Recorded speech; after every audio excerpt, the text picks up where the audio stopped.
tous, si vous avez le projet de vendre votre maison autour de Bordeaux cette année, il y a de grandes chances que vous fassiez au moins une de ces 5 erreurs et qu'elle vous fasse perdre plusieurs milliers d'euros. Restez jusqu'à la fin, je vous montre comment les éviter. Je m'appelle Sandra, gérante de la société SCB Immobilier. Mon agence immobilière est située principalement sur le secteur de Mérignac, mais nous couvrons toute la métropole bordelaise ainsi que le Médoc. Mon métier, c'est d'aider depuis 20 ans les propriétaires à vendre dans les meilleures conditions, sans stress et au meilleur prix dans un marché immobilier en constante évolution. Dans cette vidéo, je vais vous partager les 5 erreurs les plus fréquentes que je vois tous les jours chez les vendeurs. Et surtout, comment faire l'inverse pour vendre plus vite et plus cher.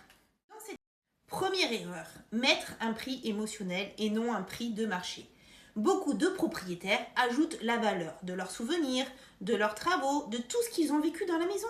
Mais l'acheteur, lui, il regarde le marché et compare avec les autres annonces.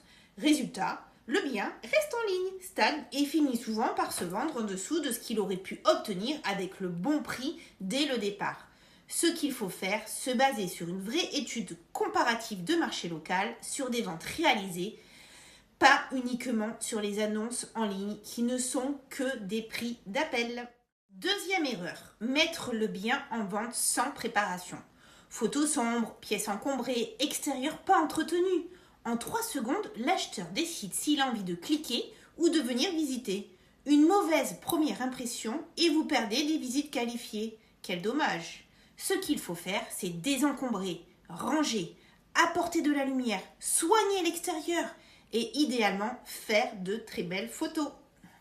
Troisième erreur, pensez qu'il suffit de mettre l'annonce sur un seul site pour que ça se vende.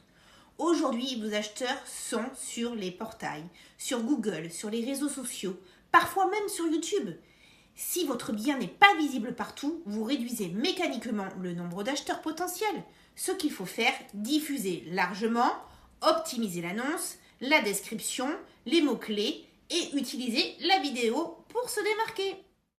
Quatrième erreur, faire les visites sans préparation au feeling. On ouvre la porte, on fait le tour, on commande vaguement et on laisse les acheteurs repartir sans avoir vraiment répondu à leurs questions ou mis en avant les points forts du bien et du quartier. Ce qu'il faut faire, préparer un vrai parcours de visite, connaître ses chiffres, les charges, les travaux, les diagnostics, les écoles, les transports et poser des questions pour comprendre le projet de votre acheteur. Si votre acheteur émet des objections, pensez à les transformer en atouts. Cinquième erreur, négocier seul, sous la pression et dans l'émotion.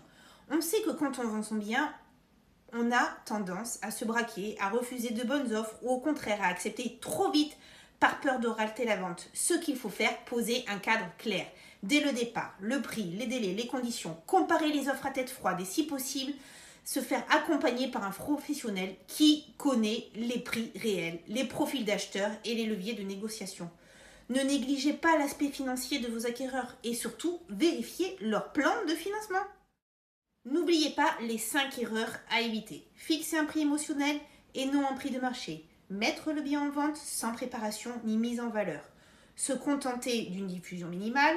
Faire les visites au feeling. Négocier seul sous la pression.